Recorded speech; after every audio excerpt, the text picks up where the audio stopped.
आप सभी दर्शक का हमारे YouTube चैनल राम का सर पर स्वागत है। आज का जो टॉपिक है वो क्लास 11-12 से रिलेटेड है। क्लास 12 में आपको टॉपिक पढ़ना है रिलेशन एंड फंक्शंस। तो हम लोग जानेंगे आज रिलेशन और फंक्शन में क्या क्या सीखना है इस चैप्टर में, उसके बारे में शुरू से अंत तक आप देखते रहिएगा। देखिए, सबसे पहले टॉपिक का नाम है रिलेशन एंड फंक्शंस। इसका क्या मतलब होता है? रिलेशन का मतलब होता है संबंध, एंड समझ रहे हैं ना, और होता है फंक्शन का मतलब फलन होता है। यानी हम लोग इस चैप्टर के अंतर्गत ये जानने का कोशिश करेंगे कि संबंध और फलन क्या क्या होता है उसके बारे में। तो आइए क्या लिखते हैं, इंट्रोडक्शन। इंट्रोडक्शन का मतलब समझते हैं आप लोग परिचय, यानी हम इस चैप्टर का परिचय देना चाहते हैं कि इस चैप्टर के अंतर्गत हमको क्या क्या बातें जानकारी हासिल होगा। सबसे पहले लिखते हैं what we learn in this class, यानी इस क्लास में जो इस वीडियो अभी आपको देख रहे हैं, इस वीडियो में आपको क्या क्या सीखने को मिलेगा, ये बात पर डिस्कशन करेंगे। सबसे पहले आता है आपका रिलेशन। रिलेशन समझते हैं ना, यानी फंक्शन। रिलेशन का मतलब संबंध होता है, यानी संबंध के बारे में हम जानेंगे कि कोई भी संबंध कब डिफाइन है नहीं है उसके बारे में। फिर आता है दूसरा टॉपिक है आपका इसका टाइप्स ऑफ रिलेशन, यानी संबंध के प्रकार, रिलेशन के प्रकार। रिलेशन कुल कितने प्रकार होते हैं उसके बारे में हम इसमें एक एक करके बारी बारी से जानेंगे। उसके बाद आता है तीसरा टॉपिक आपका फंक्शन,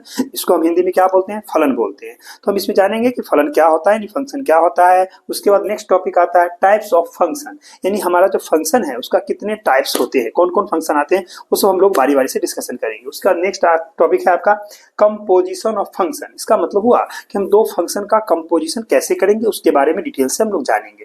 नेक्स्ट टॉपिक आपका आता है इन्वर्टिबल ऑफ फंक्शन, यानी कोई फंक्शन इन्वर्टिबल कब है, इन्वर्टिबल का मतलब उसका इन्वर्स मिलेगा या नहीं मिलेगा, इसके बारे में हम लोग जानकारी हासिल करेंगे इस टॉपिक के अंतर्गत। नेक्स्ट आपको आता है बाइनरी ऑपरेशन, यानी इस बाइनरी ऑपरेशन बताया जाएगा आपको कि फंक्शन में बाइनरी ऑपरेशन क्या होता है, उसके क्या क्या रूल है, कब वो बाइनरी ऑपरेशन होगा कब नहीं होगा। चलिए हम लोग बिना देर किए क्लास को शुरू करते हैं और एक एक करके हम टॉपिक को समझने का कोशिश करते हैं।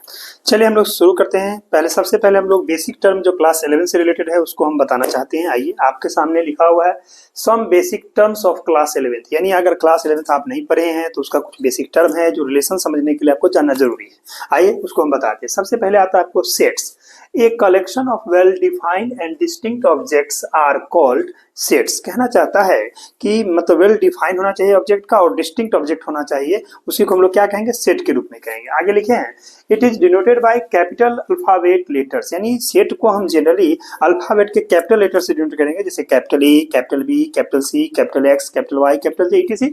वही बात आपको लिखा हुआ है। And its elements is denoted by small letter. इसके जो एलिमेंट होंगे, सेट के जो एलिमेंट होंगे, सदस्य होंगे, उसको हम स्मॉल लेटर या numerical value 1 two natural number से भी दिखा सकते हैं, नेगेटिव वैल्यू कुछ भी ले सकते हैं, कोई दिक्कत नहीं। यहाँ लिख दिया small letters, that is small A, small B, small C, small D, X Y Z etc।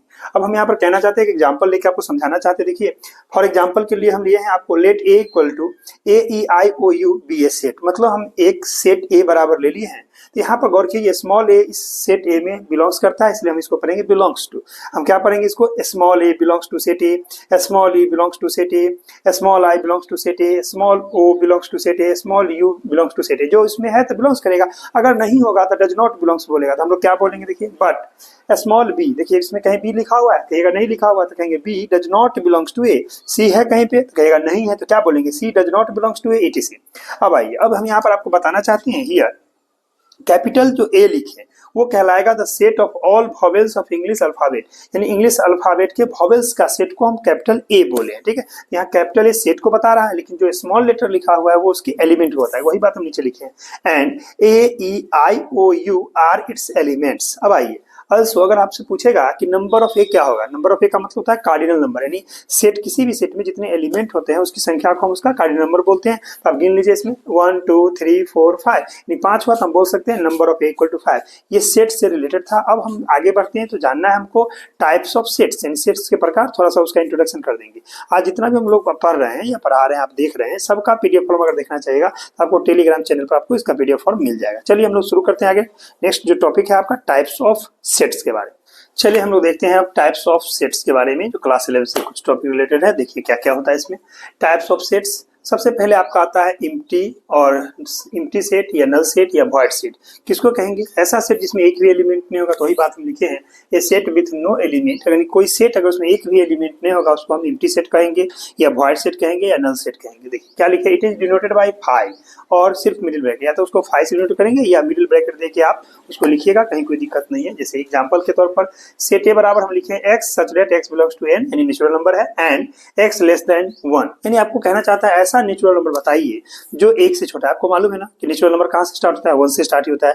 तो ऐसा कोई नेचुरल नंबर है जो 1 से छोटा था, नहीं है, इसीलिए हम डायरेक्ट यहाँ पर 5 लिख दिया। आइए अगला है टाइप्स इसका सिंगलटन सेट। सिंगलटन का मतलब जैसे कि नाम से क्लियर, सिंगल मतलब एक, यानी कोई सेट जिसमें एग्जैक्टली 1 एलिमेंट होगा उसको हम सिंगल सेट कहेंगे। तो क्या लिखे हैं, a set with exactly 1 element is called singleton set. For example के देखिए, सेट ए बराबर 5, यानी 5 मतलब कोई एलिमेंट नहीं है लेकिन उसको सेट के अंदर में, यानी किसी को गिफ्ट देते हैं, मान लीजिए पहला बक्सा, उसके अंदर एक बक्सा डाल दीजिए खाली, तो ये आपका सिंगलटन सेट का एग्जांपल है। फिर आता है बी बराबर ए लिख दीजिए, सी बराबर 1 etc, यानी कोई भी सेट बनाइए जिसमें एक एलिमेंट लिखिएगा वो सिंगलटन सेट होगा। नेक्स्ट बढ़ते हैं पेयर सेट्स। क्या होता है, ए सेट विथ एग्जैक्टली 2 एलिमेंट। अगर किसी सेट के पास 2 एलिमेंट है उसको हम क्या कहेंगे, पेयर सेट बोलते हैं। तो उसका एग्जांपल दे दिए हैं, ए बराबर 0 1, देखिए 2 एलिमेंट हुआ, बी बराबर ए बी, सी बराबर एक्स वाई, जो भी हम लीजिएगा सेट अगर वो उसमें 2 एलिमेंट है उसको हम पेयर सेट कहते हैं। चलते हम लोग आगे इसके टाइप्स को जानते हैं। और नेक्स्ट है आपका यानी फाइनाइट सेट्स और काउंटेबल सेट्स, इसके बारे में हम जानेंगे। ये set with A countable number of elements, कहने का मतलब कोई भी सेट में अगर एलिमेंट को आप काउंट कर सकते हैं, गिनती कर सकते हैं कितना है, 10 5 लाख करोड़ 2 करोड़, यानी काउंटिंग करके बताइएगा तो काउंटेबल, ठीक, उसी को फाइनाइट बोलते हैं। तो इसलिए हम एग्जांपल दिए, for example set A equal to A B C D E, यहाँ देखिए नंबर ऑफ गिन लेते हैं 1 2 3 4 5, इसलिए 5 विच इज काउंटेबल। दूसरा एग्जांपल लिया 1 2 3 4 6 8, काउंट करके देखिए 1 2 3 4 5 6, the number of 6 which is countable. अगला है आपका 5 नंबर है फाइनाइट सेट्स और अनकाउंटेबल, यानी इनफाइनाइट सेट या अनकाउंटेबल कहते हैं। यानी इनफाइनाइट का क्या मतलब होता है, जिसके एलिमेंट को हम गिन के नहीं बता सकते कि कितना एलिमेंट है, उसी को हम बोलते हैं इनफाइनाइट या अनकाउंटेबल सेट। क्या लिखे देखिए, ये सेट विथ अनकाउंटेबल और इंडलेस एलिमेंट, मतलब उसका खत्म ना हो, इंड ना हो, एलिमेंट चलते चला जाए, इसका इंड नहीं हो, कभी खत्म नहीं हो, उसको हम बोलते हैं इनफाइनाइट या अनकाउंटेबल सेट। फॉर एग्जांपल के तौर पे दिए ए इक्वल टू 1 2 3 4 डॉट डॉट, अब इसमें कितना एलिमेंट है बता सकते हैं, नहीं बता पाइएगा।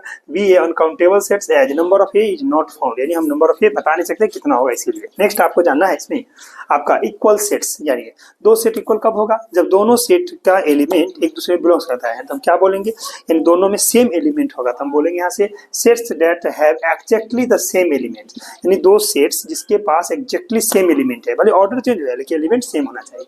वही एग्जांपल तौर पर हम ए बराबर दिए हैं, सेट ए बराबर ए बी सी डी, और बी सेट दिए ए सी डी बी, एलिमेंट वही देखिए, ए यहाँ भी, ए यहाँ भी, बी यहाँ भी, बी यहाँ भी, सी यहाँ भी, सी यहाँ भी, डी यहाँ भी, ऑर्डर चेंज हो जाए उससे कोई फर्क नहीं पड़ता, लेकिन एलिमेंट होगा।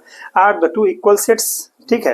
अब आता है इक्विवेलेंट सेट, जाइए क्या होता है। इक्विवेलेंट सेट का क्या मतलब है कि 2 सेट में सिर्फ नंबर ऑफ एलिमेंट बराबर होना चाहिए, चाहे एलिमेंट कुछ भी हो, संख्या बराबर होना चाहिए। देखिए क्या लिखे इक्विवेलेंट सेट्स में, the sets that have the same number of elements, दोनों में same number of elements. Example के तौर पर देखिए सेट बराबर हम ए बी सी, क्या एलिमेंट हुआ 3, फिर बी सेट हम लिए 1 2 3, देखिए गौर कीजिए इसका ए है इसमें नहीं है, इसका 1 इसमें नहीं है, लेकिन दोनों में संख्या कितना है, एलिमेंट की संख्या इसमें भी 3 इसमें, तो हम कहें बी इक्विवेलेंट सेट्स एज, क्या लिख दिए, number of A equal to number of B equal to 3। तो यहाँ तक आपने देखा इक्विवेलेंट सेट। अब चलते हैं इसके नेक्स्ट टाइप्स के बारे में हम जानते हैं। और चलिए नेक्स्ट आपको टाइप्स जानना है, टाइप्स ऑफ सेट्स में 8 नंबर में पावर सेट। यानी पावर सेट क्या होता है, कोई भी सेट का सारे सबसेट को अगर हम लिख के फिर से सेट बनाते हैं पावर सेट कहलाता है। उसी को लिखे हैं the set of all subset of the given set, यानी दिए गए सेट के सारे सबसेट को जब सेट के रूप में लिखेंगे उसको पावर सेट कहेंगे। एग्जांपल देखिए, for example set A equal to A B C, इसमें 3 एलिमेंट है, ए बी सी, आपको मालूम है इसका सबसेट कितना होगा, 2 के पावर 3, यानी 2 दूनी 4 दूनी 8, 8 होगा। तो हमने कहा देन पी ए यानी power set of A equal to 5 small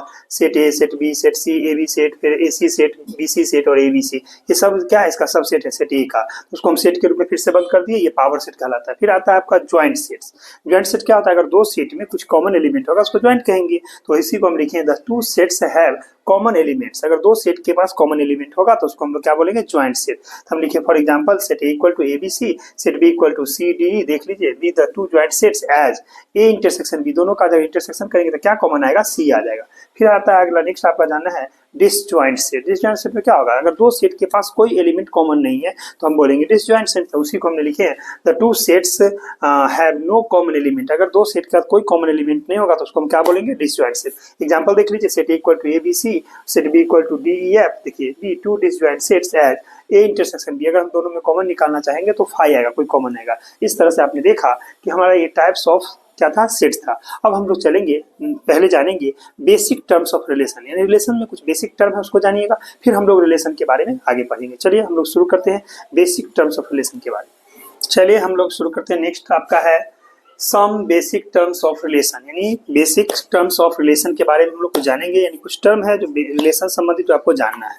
सबसे पहला आता है ऑर्डर पेयर। ऑर्डर पेयर क्या होता है उसके बारे में जानिए। हम लिखे हैं a pair of elements written in a specific order usually as जो small bracket a b. Here the order of elements matter, यहाँ पर उसका ऑर्डर माने रखता है कि कौन पहले आया कौन बाद में। फॉर एग्जाम्पल जैसे हम लिखते हैं 2 5 एक ऑर्डर पेयर है तो 2 फर्स्ट एलिमेंट होगा 5 सेकेंड एलिमेंट। डज नॉट क्या लिखे, this means 2 is paired with 5, यानी 2 का पेयर किसके साथ है, 5 के साथ 2 का पेयर है। हम इसको बोल सकते हैं कि 2 and 2 5 order pair not equal to 5। क्यों, क्योंकि ये 2 5 के बराबर है और 5 2 के बराबर है, इसलिए नॉट इक्वल टू होगा ऑर्डर पेयर। नेक्स्ट आपको जानना है कार्टेशियन। क्या जानना है, देखिए कार्टेशियन प्रोडक्ट ऑफ 2 सेट्स, यानी 2 सेट का कार्टेशियन प्रोडक्ट क्या होता है। तो क्या लिखे इसमें, the set of all ordered pairs form by taking one element from each 2 sets, यानी जो ऑर्डर पेयर हम कार्टेशियन प्रोडक्ट लिखे 2 सेट का, जैसे मान लीजिए अगर हमारा सेट ए क्रॉस बी का कार्टेशियन प्रोडक्ट है तो पहला एलिमेंट ए का होगा दूसरा एलिमेंट बी का होगा। उसी बात को हमने ऐसे लिखा, it is denoted by A cross B in equal to A order pair A B such that small A belongs to set A and small B belongs to set B होगा। For example देखिए, let A equal to 1 2 लिए and B equal to A B लिए, then अगर A cross B कहेगा तो हम क्या करेंगे, इसका 1 का ए के साथ relation order pair 1a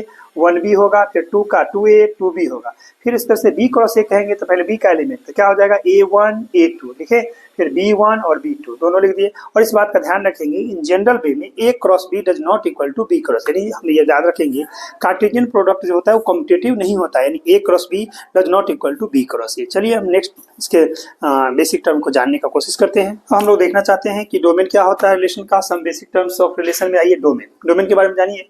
the set of all first element of the order pair in a relation R, मतलब कोई रिलेशन अगर आर दिया है तो उसमें जो फर्स्ट एलिमेंट का जो ऑर्डर पेयर जितना भी ऑर्डर पेयर होगा उसका फर्स्ट एलिमेंट का जो सेट तैयार किया जाएगा उसी को हम लोग बोलते हैं डोमेन ऑफ आर। ठीक है, फिर आता है range, the set of all second elements of the order pair in a relation R is called range कहेंगे। फॉर एग्जांपल देख लीजिए ताकि क्लियर हो जाए। क्या दिया, for a relation R equal to मान लीजिए a1 b2 और c3, हमारा एक रिलेशन दिया हुआ है, इससे फर्स्ट एलिमेंट a है b है c है, तो ये क्या कहलाएगा a b c, तो आपका डोमेन कहलाएगा।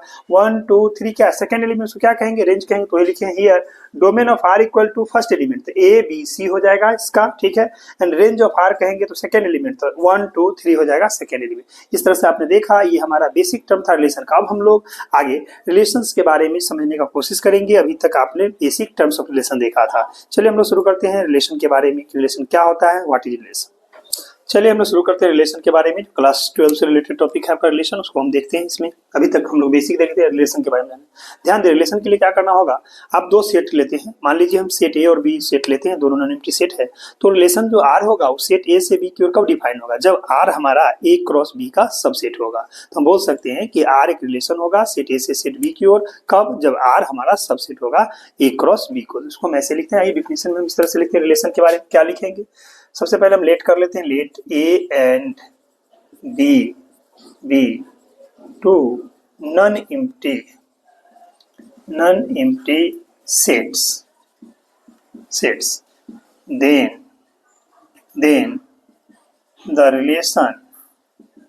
then the relation R from set A to set B, then the relation R from set A to set B is a relation if R subset होगा A cross B। मतलब क्या कहना चाहते हैं देख लीजिए, यहाँ पर हमने बोला A और B दो क्या है, नॉन एम्प्टी सेट्स है दिया हुआ आपका, ठीक है। Then the relation R from set A to set B is a relation if R is a subset of A cross B, यानी हमारा R को A क्रॉस B का सबसेट होना पड़ेगा तभी वो रिलेशन कहलाएगा, ठीक है। अब यहाँ हम कह सकते हैं कि फॉर एग्जाम्पल ले लेते हैं, फॉर कुछ एग्जाम्पल्स लेट कर लीजिए। सेट ए बराबर आपका दिया हुआ है A B and set B बराबर दिया हुआ है आपका 1 2 बी, 2 सेट्स। देन अब बताइए ए क्रॉस बी में कौन कौन आएगा, तो आप लिखिएगा A B Cartesian product cross product 1 2, इसका ऑर्डर पेयर बनाएंगे तो कैसे लिखिएगा, यहाँ से हम कह सकते हैं देयरफॉर ए क्रॉस बी में देखिए क्या क्या आएगा, A1 आएगा आपका, ठीक है, A2 आएगा आपका, ठीक है, ए से दोनों का हो गया। अब आइए बी से, तो क्या लिखेंगे, B1 आएगा आपका, फिर आपका B2 आएगा, ठीक। इस तरह से ए क्रॉस बी हम निकाल लें। अब हम कहते हैं ऐसे कि लेट कर लेते हैं R1 इक्वल टू, देखिए कोई भी एलिमेंट ले लीजिए, मान लीजिए हम A1 ले लेते हैं और B2 ले लेते हैं, ठीक, एक पहला यही ले लीजिए इतना, उसका फिर R2 ले लीजिए, R2 इक्वल टू कोई 3 एलिमेंट ले लीजिए, तो क्या ले लेंगे, A1 A2 B1, ठीक है। R3 ले लीजिए, R3 इक्वल टू सपोज कि इसमें हम ले लेते हैं A2 B1 और B2 etc are all a relations from set A to set B as R1 भी सबसेट है A क्रॉस B का, कॉमा R2 भी सबसेट है A क्रॉस B का, देखते चलिए, एंड हम बोलेंगे R3 ये subset of A cross B, मतलब जो भी चीज हम लिखे हैं, चाहे वो हम R1 लिखे, R2 लिखे, R3, सब क्या है, A क्रॉस B का सबसेट है, इसलिए सब रिलेशन है। बोल दीजिए बट, हम ऐसा कह सकते हैं बट अगर हम R4 ले लें यहाँ पर, मान लीजिए A1, ठीक, और B2 ले लेते हैं, समझिए कि C1 ले लेते हैं इतना, B not a relation, B not a relation from set A to set B as, क्यों नहीं रिलेशन, देखिए क्योंकि हमारा जो R4 है वो नॉट सबसेट हुआ A क्रॉस B का, मतलब जो हम A1 तो आ रहा है, ठीक, B2 भी आ, लेकिन C1 है क्या, देखिए तो आपने A क्रॉस B निकाला, C1 कहीं पर है नहीं ना है, इसीलिए रिलेशन नहीं होगा।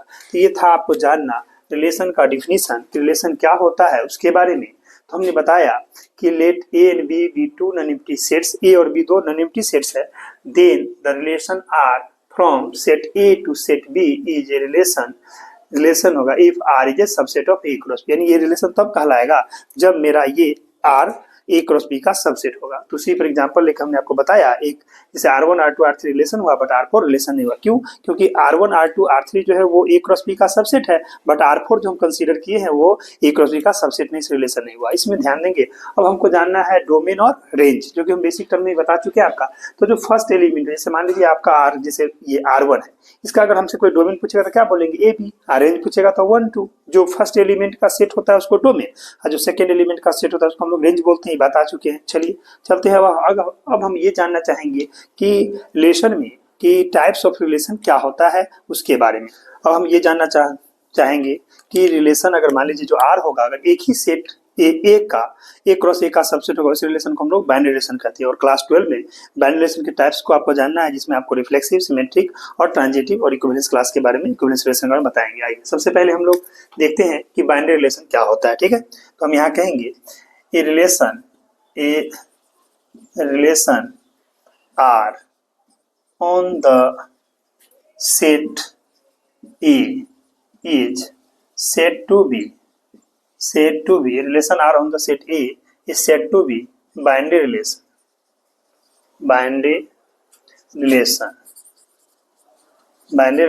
if R is subset of A cross E। अगर मान लीजिए हमारा R A क्रॉस E पर ही सबसेट होगा, इसको हम लोग बाइनरी रिलेशन के नाम से जानते हैं। अब इसमें हम ले सकते हैं फॉर एग्जाम्पल अगर हम लेट कर लेते हैं set A equal to, suppose कीजिए A be a set, then हमारा जो R होगा, सपोज कीजिए ए बी, मान लीजिए बी ए, उसका उल्टा कर देते हैं बी कॉमा बी, इतना बी ए बाइनरी रिलेशन, ये बाइनरी रिलेशन होगा, binary relation on set A on set A as R is a subset of A cross ए। क्यों? क्योंकि R जो है आपका ए क्रॉस ए का सबसेट है। अब इसी का टाइप्स हमको जानना है, जो कि बाइनरी रिलेशन का टाइप्स होता है, जो क्लास 12 में आपसे क्वेश्चन पूछा जाता है, जिसको हम बोलेंगे टाइप्स ऑफ बाइनरी रिलेशन या टाइप्स ऑफ रिलेशन बोल सकते हैं, जिसमें आपको 4 चीज मुख्य रूप से जानना है। पहला, रिफ्लेक्सिव रिलेशन क्या होगा, सिमेट्रिक रिलेशन क्या होगा, फिर ट्रांजिटिव रिलेशन क्या होगा। जो तीनों रिलेशन को फुलफिल करता है उसी को हम लोग इक्विवेलेंस रिलेशन कहते हैं। चलिए हम लोग शुरू करते हैं। हमारा टॉपिक है अब यानी कि टाइप्स ऑफ रिलेशन, रिलेशन के टाइप्स, उसके बारे में जानना है, या हम यहाँ पर बाइनरी रिलेशन टाइप्स ही बोल सकते हैं, कोई दिक्कत नहीं। देखिए रिफ्लेक्सिव रिलेशन क्या होता है उसको जानने का कोशिश करते हैं।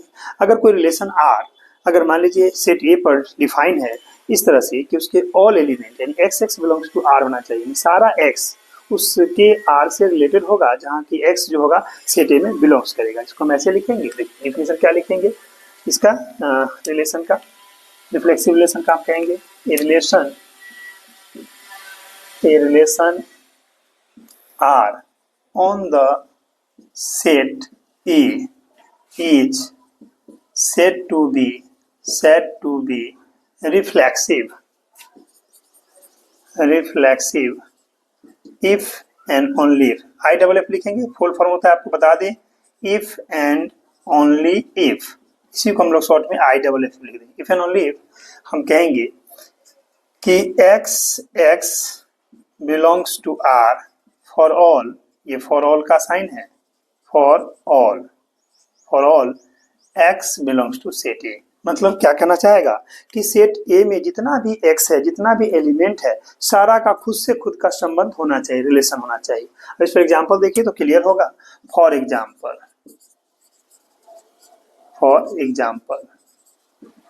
हम लेट कर लेते हैं, सेट ए इक्वल टू दिया हुआ है A B C, be a set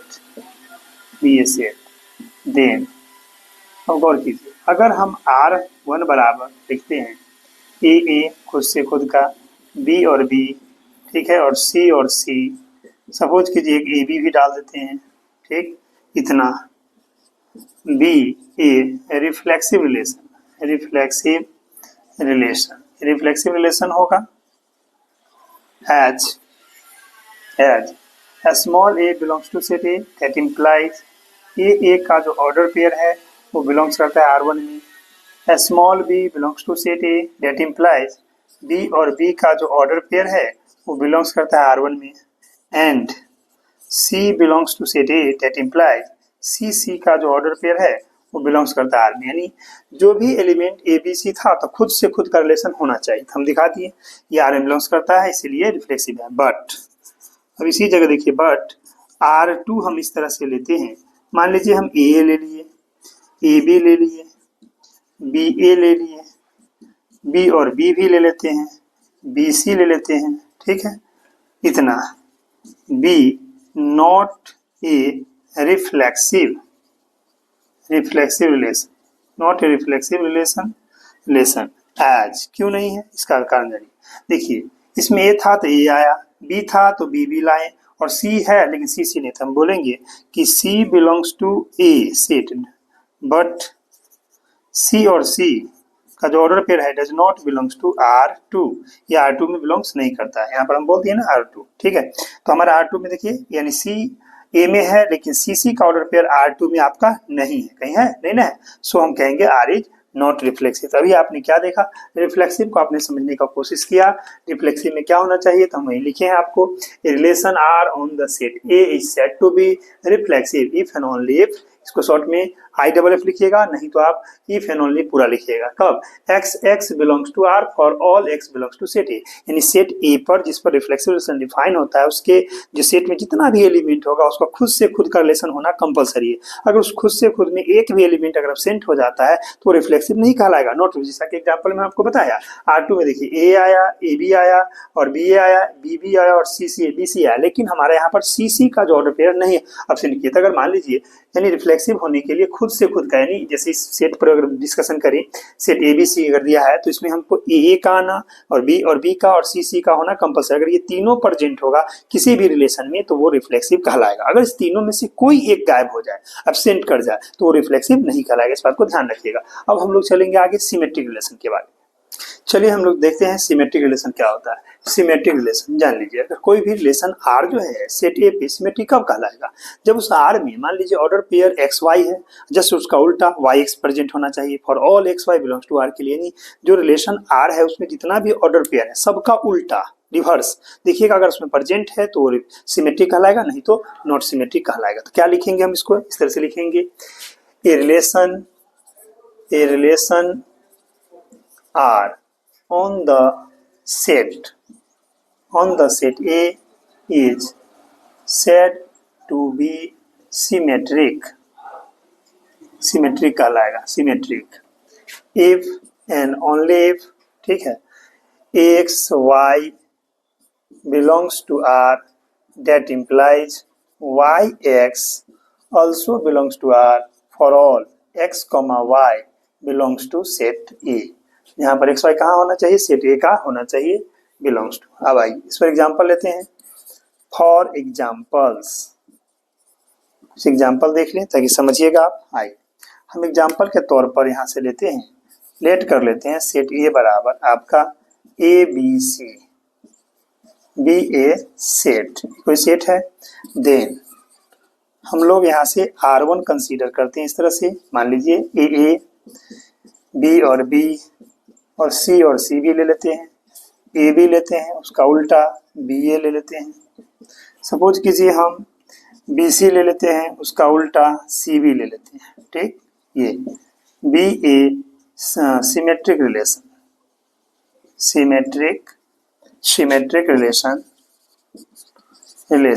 as, गौर कीजिए, अगर हम कहें कि ए बिलोंग्स करता है R1 में तो डेट इम्प्लाइज का उल्टा भी तो ए ही होगा, तो कहिएगा ए बिलोंग्स टू R1 में बिलोंग्स करेगा, ये आपका ए है, बिलोंग्स टू R1, इसका उल्टा सेम। उसी तरह से अगर मान लीजिए हम दूसरा एलिमेंट बी और बी के बारे में सोचते हैं कि ये बिलोंग्स करता है R1 में, तो इसका उल्टा भी तो बी ही होगा, तो ये भी आप देख रहे हैं कि R1 में है।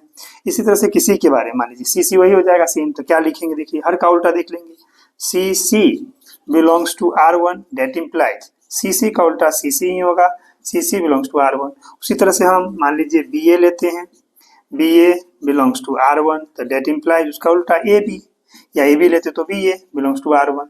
उसी तरह से मान लीजिए बी सी लेते हैं, बिलोंग्स टू R1, तो उसका उल्टा सी बी, देखिए है ना C B belongs to R1। गौर कीजिए जो भी एलिमेंट है इसका उल्टा खुद है, इसका खुद है, इसका खुद है, इसका उल्टा ये रहा, इसका उल्टा ये रहा, इसका उल्टा ये, इसका उल्टा ये, इन सबका रिवर्स आपका प्रेजेंट है, इसलिए क्या कहलाएगा, symmetric.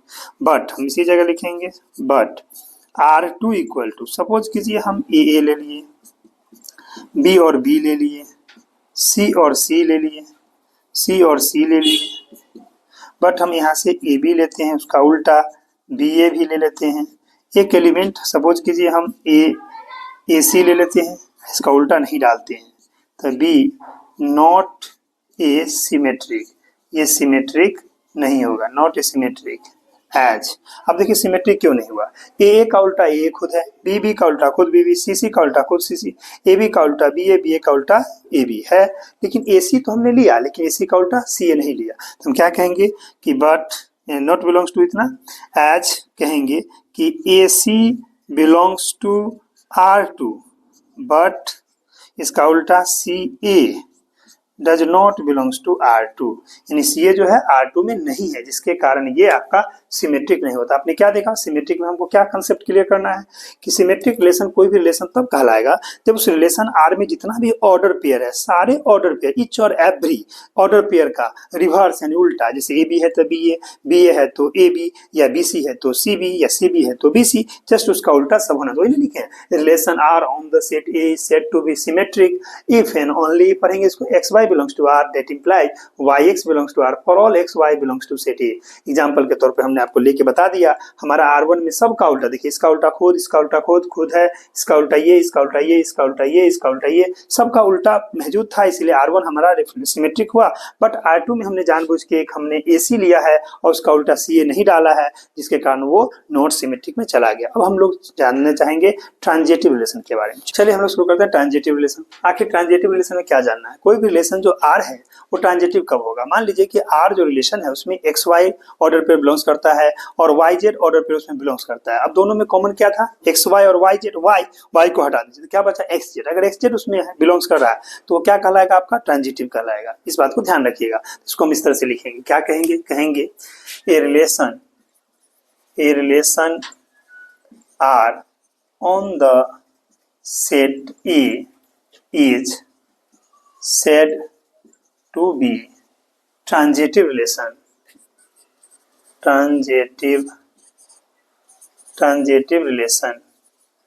if and only if x comma y belongs to R and y comma z belongs to R. That implies, दोनों में कॉमन देख लीजिए, कॉमन अंडरलाइन कर दो, y हट जाएगा तो क्या कहेंगे? x comma z belongs to R for all x comma y comma z belongs to set A। जहाँ पर x y z जो भी हम एलिमेंट लेते हैं वो सब का सब आपका सेट A में बिलोंग्स करना चाहिए। आइए फॉर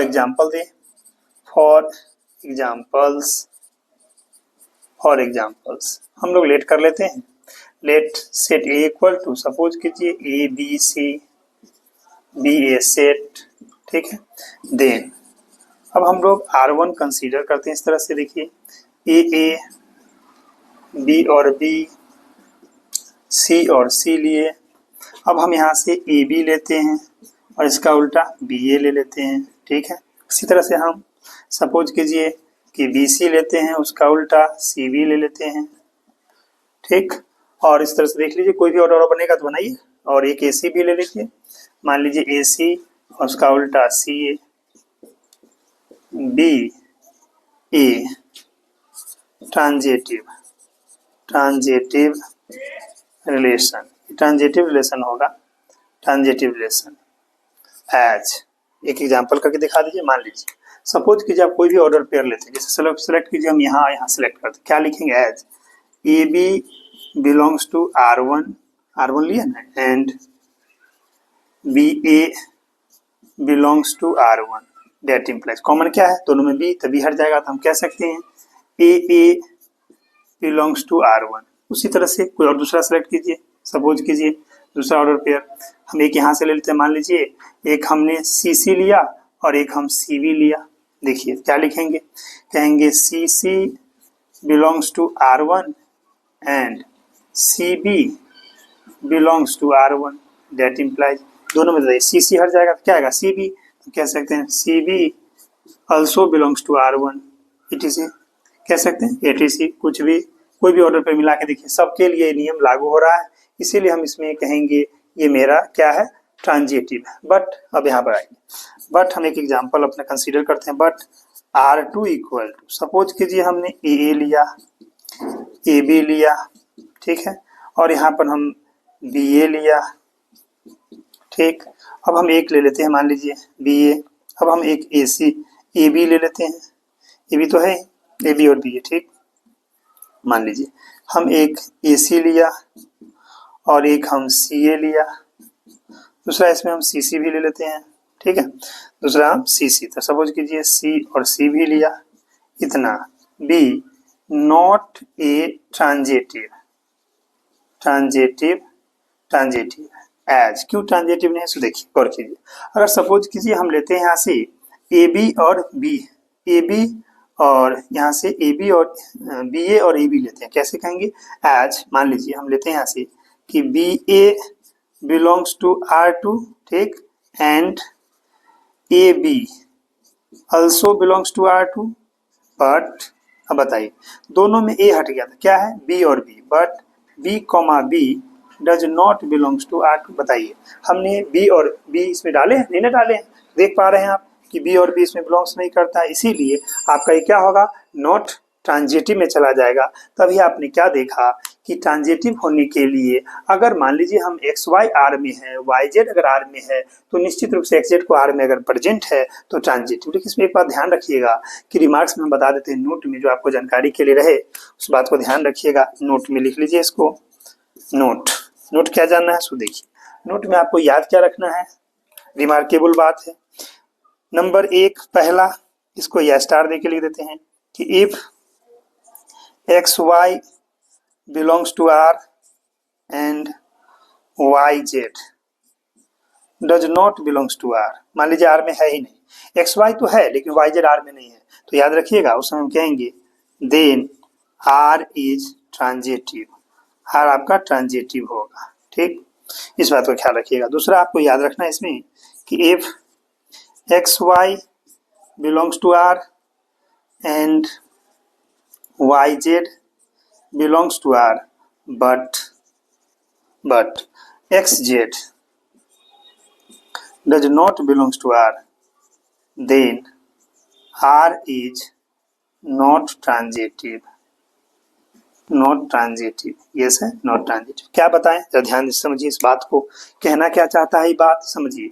हमने लिखा है कि if X Y belongs to R, यानी एक्स वाई तो आर में है लेकिन आप वाई से स्टार्ट होने वाला खोजिएगा और आर में है ही नहीं, तो इससे समझिएगा कोई ट्रांजिटिव नहीं होगा, गलत हो जाएगा। तो क्या बोले, if X Y belongs to R and Y Z not belongs to R, यानी एक्स वाई तो है आर में लेकिन वाई से जेड जो होगा वो है ही नहीं, तो उस केस में आर ट्रांजिटिव होता है, इस बात को ध्यान रखिएगा। और फिर दूसरा बताएं कि if X Y belongs to R and Y Z belongs to R but X Y हट जाएगा यानी X Z not belongs to R, then R is not, यानी ट्रांजिटिव नहीं होने का कंडीशन सिर्फ आप इस बात को याद रखिएगा कि एक्स वाई आर में है और वाई जेड आर में है, लेकिन दोनों का कॉमन वाई हटा के जो एक्स जेड बना ऑर्डर पेयर, अगर वो मेरा आर में नहीं है तो हम बोलेंगे आर इज नॉट ट्रांजिटिव। लेकिन ध्यान रखिए अगर एक्स वाई आर में है और वाई जेड आर में नहीं है तो हम बोल सकते हैं कि आर इज ऑल्सो ट्रांजिटिव और ट्रांजिटिव होता है। इस तरह से आपने ट्रांजिटिव को देखा। अब हम लोग चलते हैं इक्विवेलेंस रिलेशन क्या होता है। चलिए हम लोग आगे देखते हैं इक्विवेलेंस रिलेशन के बारे में कि इक्विवेलेंस रिलेशन क्या होता है। इक्विवेलेंस रिलेशन देखिए, कोई भी रिलेशन जो आर होगा वो इक्विवेलेंस रिलेशन कब होगा, जब वो रिफ्लेक्सिव भी होगा, सिमेट्रिक भी होगा और ट्रांजिटिव, यानी कोई भी रिलेशन अगर तीनों क्राइटेरिया को फुलफिल करता है, रिफ्लेक्सिव को, सिमेट्रिक को, ट्रांजिटिव को, तब जाके हम उसको इक्विवेलेंस रिलेशन कहते हैं। उसको कैसे लिखेंगे देखिए, कहेंगे a relation R on the set A is said to be equivalence relation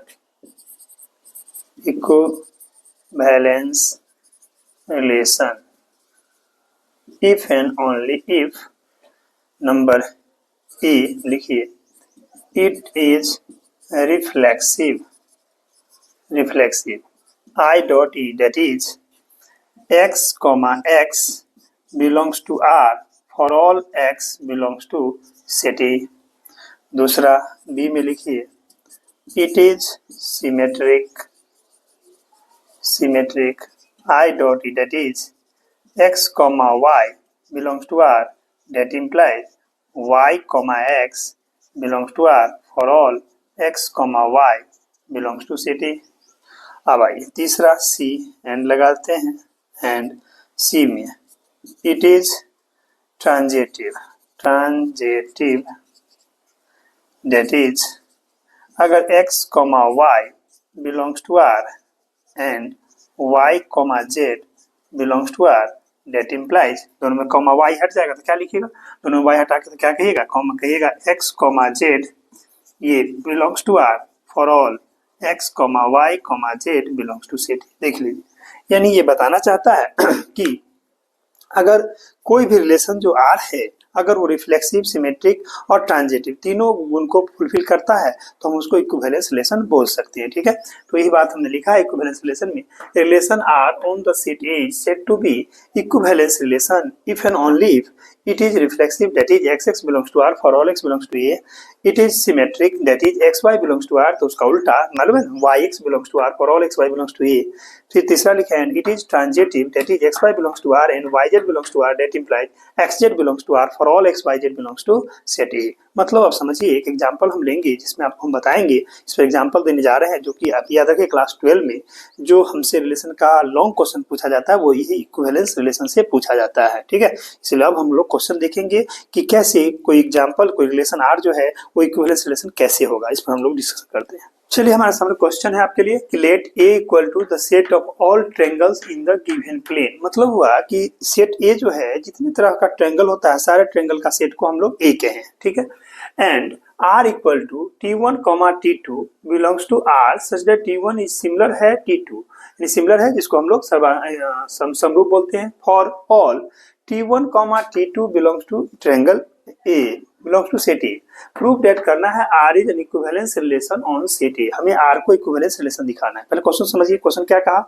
यहाँ पर सेट ए जो है सारे ट्रायंगल का सेट है, जैसे जितने प्रकार का ट्रायंगल होते हैं, यानी ऑल टाइप्स ऑफ ट्रायंगल का सेट को हम सेट ए कहें। ठीक है, आर एक रिलेशन दिया है जिसमें T1 T2 T for triangle T1 T2 belongs कहते हैं सच दैट दोनों एक दूसरे के सिमिलर है। अब इस आर रिलेशन को हमको इक्विवेलेंस रिलेशन दिखाना है। बहुत आसान है, देखिए कैसे। आइए आप शुरू से अंत तक बने देखिए क्या करना है। इसमें हम लोग यहाँ से इसका सॉल्यूशन लिखते हैं। हम लोग कहेंगे here A equal to the set of all triangles in the given plane दिए गए प्लेन में, एंड R इक्वल टू, देखिए R इक्वल टू इस तरह से T1, T2 belongs to R, या बिलोंग्स टू R नहीं, डायरेक्ट लिखिए T1, T2 such that T1 जो है वो सिमिलर है T2 के। T1 सिमिलर T2 कह दीजिए। फॉर ऑल इसी जगह लिख देते हैं, कॉमा देखिए, for all T1, T2 belongs to set A. ठीक है, यहाँ पर T1 T2 कर दीजिए, इस R को हटा भी दीजिएगा, कोई दिक्कत नहीं है। यहाँ सच डेट ही रहने दीजिए, चलेगा।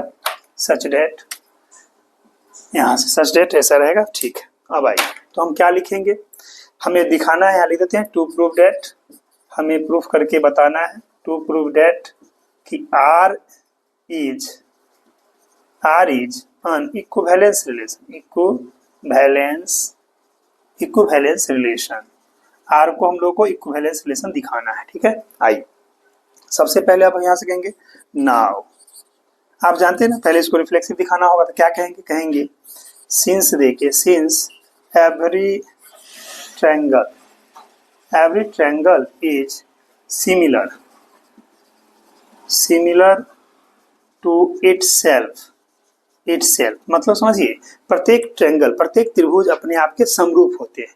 इसीलिए हम बोलेंगे कि देयरफॉर T1 सिमिलर होगा T1 for all T1 belongs to set A के लिए। तो हम कह सकते हैं कि that implies T1, T1 belongs to R for all T1 जो है बिलोंग्स टू सेट ए के लिए। कह सकते हैं देयरफॉर R इज रिफ्लेक्सिव।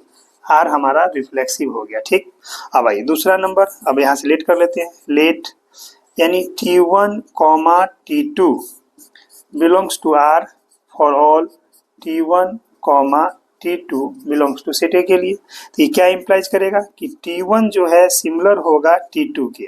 ठीक, यानी T1 ट्रायंगल सिमिलर है, सिमिलर का साइन ठीक से दीजिएगा ताकि सिमिलर लगे T1 की। इसको हम ऐसा लिख सकते हैं, देखिए तो T2 सिमिलर T1।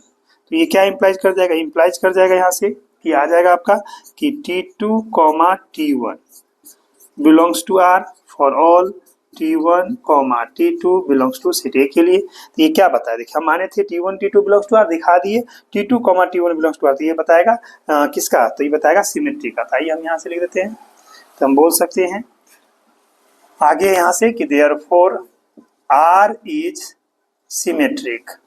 R आपका सिमेट्रिक हुआ। क्यों सिमेट्रिक हुआ, क्योंकि आप देखे हैं कि आप T1, T2 R में माने थे, उसका उल्टा दिखा दिए T1, T2, T1 belongs to R, इसलिए सिमेट्रिक। अब तीसरा आई, तीसरा पॉइंट हम लोग यहाँ से ले लेते हैं, लेट कर लेते हैं T1, T2 belongs to R and T2, T3, ठीक है, belongs to R for all T1, T2, T3 belongs to set ए।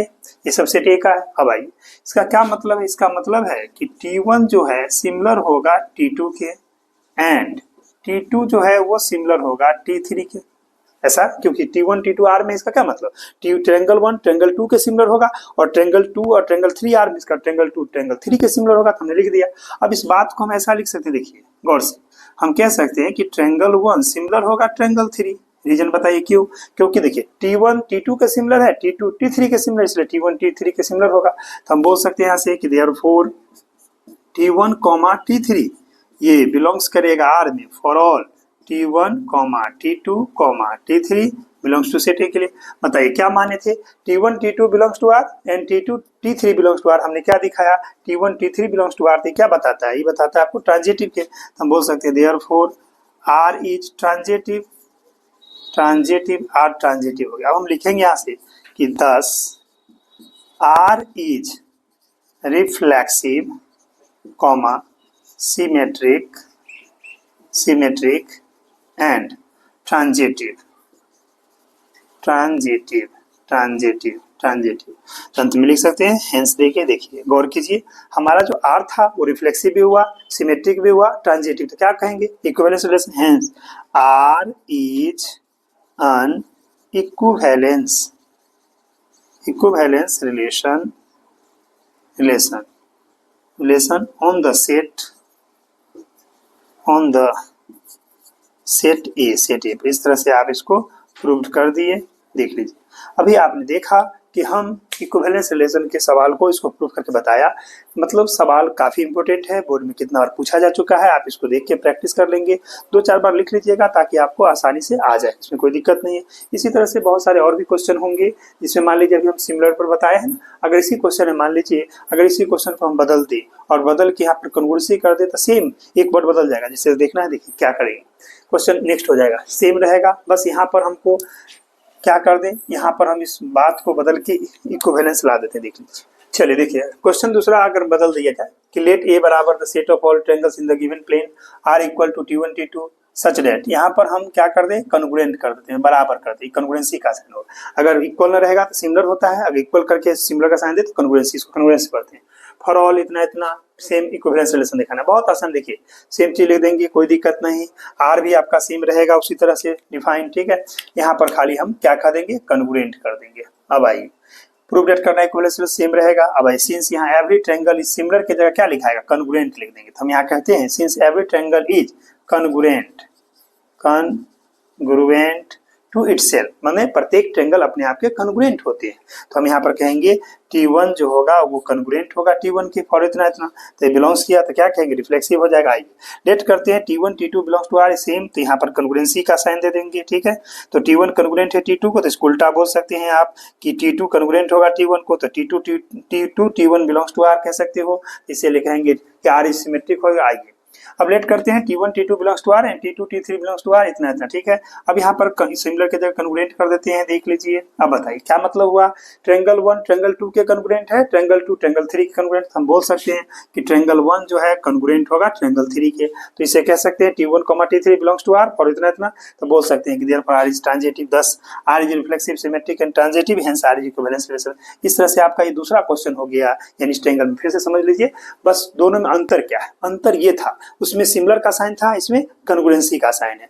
जहां पर हम बोले हैं सिमिलर वहां पर कन्ग्रुएंस कर दिए। ये दूसरा क्वेश्चन आपका इंपॉर्टेंट क्वेश्चन हो गया। सेम प्रोसेस को देख लीजिए, इसमें कुछ नहीं करना था, हमें सेट ए दिया हुआ था, the set of all triangles in the given plane R दिया था T1 T2 such that T1 congruent, इसको कन्ग्रुएंट पढ़ते हैं, दोनों में कंफ्यूजन है ना, इस साइन को याद रखिएगा, हम लोग इसको कन्ग्रुएंट पढ़ते हैं, कन्ग्रुएंट या कन्ग्रुएंस, ठीक है। और अगर एक होगा तो सिमिलर बोलते थे, ठीक है।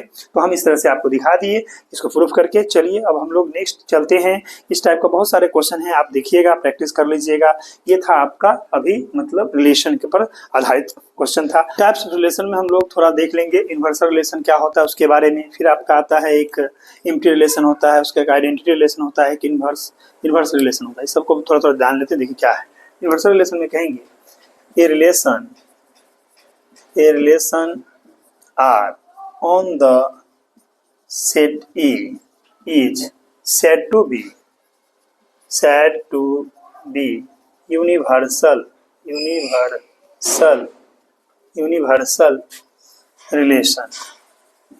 relation if and only if R जो होगा R इक्वल टू या R equal to A cross A, R में A क्रॉस A का जितना भी एलिमेंट है सारा का सारा लीजिएगा तो इन्वर्सल रिलेशन कहलाता है, ठीक है। अब आइए दूसरा है आपको जानना इसमें इस पर एक एग्जांपल भी देखना चाहते हैं तो देख लीजिए, कहेंगे फॉर एग्जांपल्स हम लेट कर लेते हैं सेट A में अगर आपका AB एलिमेंट है, बी ए सेट, ठीक, तो हम कहेंगे देन अगर हम R लेते हैं, R में सपोज कीजिए ए बी बी ए और एक बी बी, ठीक, इतना बी ए यूनिवर्सल रिलेशन होगा, relation as R equal to है ए क्रॉस ए, जो भी ए क्रॉस ए का आएगा, चार एलिमेंट देखिए, चारों का चारों डाल दिए तो ये रिलेशन कहलाएगा। आइए दूसरा आपको जानना है यहाँ पर छठा नंबर में, जिसको हम कहेंगे आइडेंटिटी रिलेशन। आइडेंटिटी रिलेशन देखिए, आइडेंटिटी रिलेशन क्या होगा, खुद से खुद का संबंध होना चाहिए। तो हम बोल सकते हैं इसको a relation R on the set E is said to be identity ना लिखिए, identity relation if and only if R equal to order pair AB लिखिए, order pair AB such that A, B belongs to set A and A equal to B, A और B बराबर होगा तो उसको हम बोलेंगे आइडेंटिटी एलिमेंट। खुद से खुद का रिलेशन आएगा, दोनों बराबर आ जाएगा। ठीक है, आगे बढ़ते हैं। आइडेंटिटी हो गया। अब हमको जानना है नेक्स्ट इम्प्टी रिलेशन। ठीक, इम्प्टी रिलेशन क्या होता है देखिए, कहेंगे ये relation R on the set A is said to be empty relation।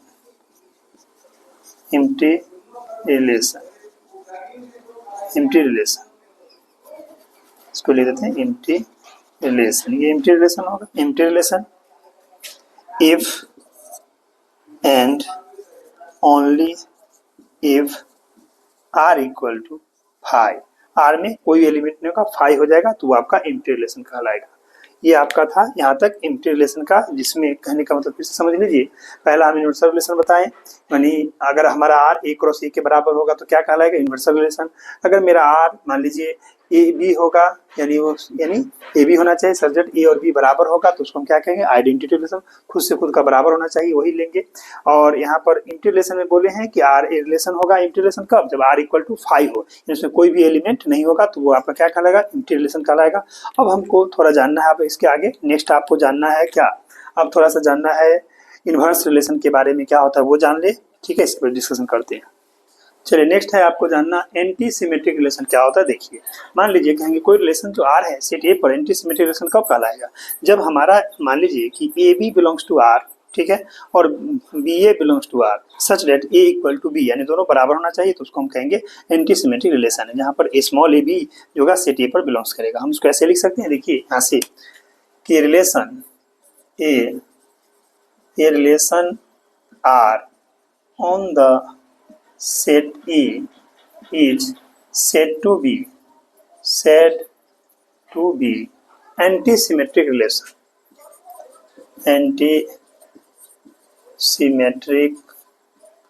relation if and only if, देखिए यहाँ लिख देते हैं कि x y belongs to R and y x belongs to R, that implies x equal to y for all x, y belongs to set A। मतलब क्या कहा, समझिए इसको कि कोई रिलेशन R सेट A पर वो एंटी सिमेट्रिक कब कहलाएगा, जब x y R में हो, उसका उल्टा y x भी R में हो, लेकिन वो दोनों और x y क्या होना चाहिए, बराबर होना चाहिए। तो उस केस में हम, जहाँ for all x y belongs to set A में होगा, तो उस केस में हम इस रिलेशन को हम लोग एंटी सिमेट्रिक रिलेशन बोलते हैं। अब आइए अब थोड़ा हम जान लेते हैं यहाँ से इन्वर्स रिलेशन क्या होता है उसके बारे में। 9 नंबर देखिए, इन्वर्स रिलेशन का उल्टा क्या होता है। देखिए हम यहाँ पर लेट कर लेते हैं कि let R be a relation from set A to set B such that R equal to order pair AB such that a small a belongs to set A and a small b belongs to set B। ठीक, मान लिए, तब कहेंगे then inverse of relation R is denoted by R inverse and defined as R inverse equal to, हम कहेंगे BA such that B belongs to set B and a small a belongs to set A।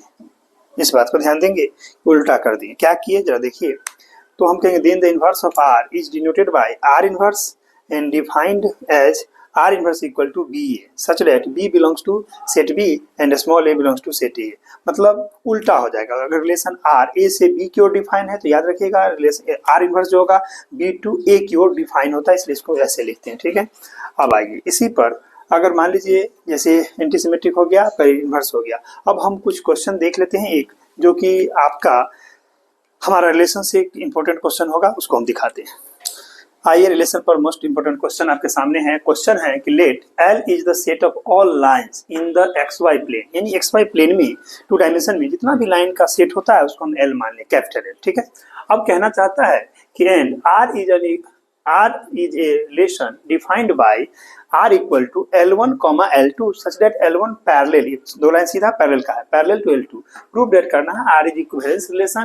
Also write the set of lines related to the line y equal to 2x plus 5, यानी इससे parallel line का equation लिखना है। ठीक है, अब आइए सबसे पहले जान लीजिए, हमें यहाँ रिलेशन R जो है वो पैरेलल लाइन पर आधारित है, उसको हमको इक्विवेलेंस रिलेशन दिखाना है। तो आप जानते हैं ना, every line is parallel to itself कह देंगे, तो इससे हम बता देंगे L1 L2 belongs to R, तो ये हो जाएगा रिफ्लेक्सिव। फिर हम मान लेंगे कि L1 L2 अगर R में है तो L1 पैरेलल L2 हुआ, तो बोल सकते हैं ना कि L2 पैरेलल L1 होगा तो भी हो जाएगा, तो उससे सिमेट्रिक हो जाएगा।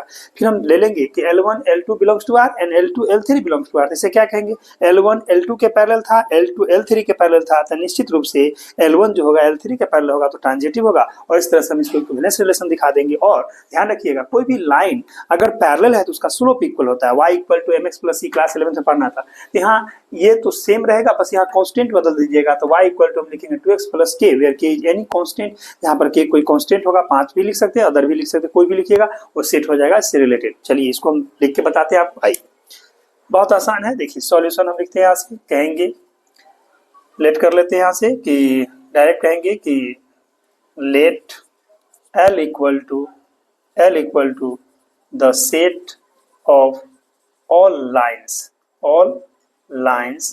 in XY plane and हमारा ये L है capital, and R equal to लिखिए L1, L2 सच डेट L1 पैरेलल L2। ये हो गया। अब आइए, दिया हुआ है फॉर ऑल, कह सकते हैं L1, L2 belongs to L में बिलोंग्स करेगा। टू प्रूव डेट, हमें क्या प्रूफ करना है, टू प्रूव डेट हमें प्रूफ करके बताना है कि R is an equivalence relation.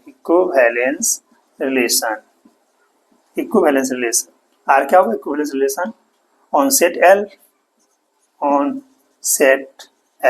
L पर इक्विवेलेंस रिलेशन आएगी। अब हम यहाँ से कहेंगे नाउ, नंबर 1 पहला कहेंगे कि since every line is parallel to itself, यानी प्रत्येक लाइन अपने आप का पैरेलल होता है, हमने लिख लिया। ठीक है, तो बोल सकते हैं कि therefore L1 parallel L1 for all L1 belongs to L।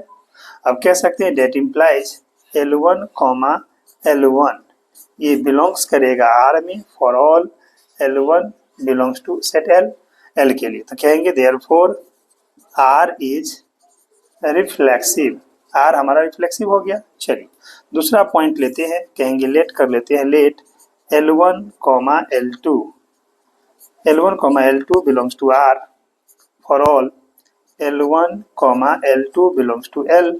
इसे क्या पता चलेगा, डेट इम्प्लाइज कहेंगे L1 पैरेलल होगा L2। अब आइए डेट इम्प्लाइज उल्टा कर सकते हैं, L2 पैरेलल होगा L1। ये क्या बताया, देखिए यहाँ से हम बोल सकते हैं कि देयरफॉर यहाँ से आ जाएगा कि L2 कॉमा L1 बिलोंग्स करेगा R में for all L1 comma L2 belongs to L। इससे हमको पता चला ये सिमेट्रिक है। आइए यहाँ से लिख देते हैं, कहेंगे therefore R is symmetric, R हमारा सिमेट्रिक हो गया। ठीक, अब आइए तीसरी बात हम लोग लेट कर लेते हैं, late L1 L2 belongs to R and L2 comma L3 belongs to R for all L1 comma L2 comma L3 belongs to L। ये सब L में बिलोंग्स करता है। क्या मतलब हुआ, मतलब हुआ L1 पैरेलल L2 एंड 2 है एंड L2 पैरेलल L3 होगा। क्यों, क्योंकि आप जानते हैं ना L1 L2 R में है, इसका मतलब L1 L2 के पैरेलल है, L2 L3 R में है, इसका मतलब L2 L3 के पैरेलल लिख दी। अब बताइए यहाँ से हम बोल सकते हैं कि L1 parallel L3 for all L1 L2 L3 belongs to L। तो यहाँ से आ जाएगा देयरफॉर L1 कॉमा L3 ये बिलोंग्स करेगा R में, belongs to R for all L1 L2 L3 belongs to L। अब कह सकते हैं कि therefore R is transitive, R is transitive, R transitive. अंत में लिख दीजिए thus R is reflexive comma symmetric and transitive. अंत में हम बोल सकते हैं hence R is an equivalence relation on the set L। ये हो गया प्रूव्ड। ठीक, अब कहेंगे also, क्या पूछा है देखिए, also the set of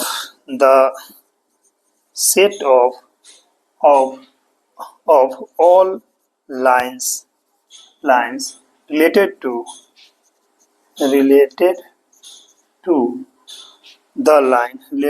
the line y equal to 2x plus 5 is given by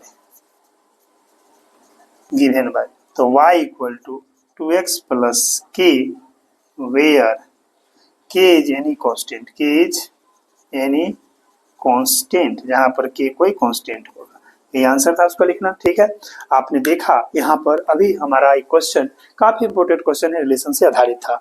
इसमें आपको रिलेशन में दिया हुआ था जिसमें हमको L1 L2 एक दूसरे के पैरेलल था, उस पैरेलल जो रिलेशन था उसको हमको इक्विवेलेंस रिलेशन दिखाना था और एक इक्वेशन दिया था y equal to 2x plus 5, उसके पैरेलल जितना भी रिलेशन होगा उसको लाइन का इक्वेशन उसको लिखना था। तो क्या किए, y equal to 2x plus k कर दी जहाँ k कोई कांस्टेंट राशि है। अभी आपने इस वीडियो में क्या देखा, यानी रिलेशन पर जितना इंपॉर्टेंट बातें था सारी बातें हो चुका है। अब हमारा नेक्स्ट वीडियो में हम लोग मिलेंगे जिसमें हम लोग function, types of function, composition of function उसके बारे में हम लोग डिटेल से पढ़ेंगे। यहाँ तक वीडियो देखने का धन्यवाद। फिर मिलते हैं हम लोग नेक्स्ट वीडियो में। अगर वीडियो आपको अच्छा लगा है तो लाइक और सब्सक्राइब करना ना भूलें और अपने दोस्तों में भी शेयर कीजिएगा ताकि वो भी पढ़ सके अच्छा से। चलिए मिलते हैं नेक्स्ट वीडियो।